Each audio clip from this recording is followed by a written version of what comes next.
ఇక్కడ ఎంత గొప్ప విషయం చెప్తున్నారు. అలాంటి ఏకభక్తి, అలాంటి మనస్తత్వం ఉన్న వాళ్ళకి సహస్రానికి చేరుకుందని కూడా తెలియదు. ఎందుకు తెలియదు? వాళ్ళ ముందే ఏకభక్తిలో ఉన్నారు. వాళ్ళకి చంచలత్వం ఏమీ లేదు. కాబట్టి ఆ భక్తి ఆ తాదాత్మ్యంలో ఇంకా వెళ్ళిపోతారు అంతే. ఆ భక్తి ఆ తాదాత్మ్యంలో కుండలిలో మునిగిపోతారు అంతే. వాళ్ళని ఇబ్బంది పెట్టేది అక్కడ ఏం జరగదు.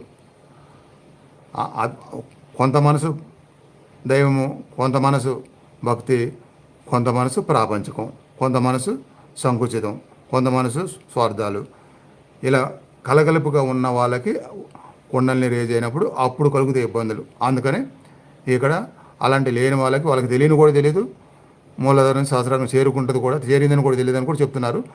కారణం అదనమాట.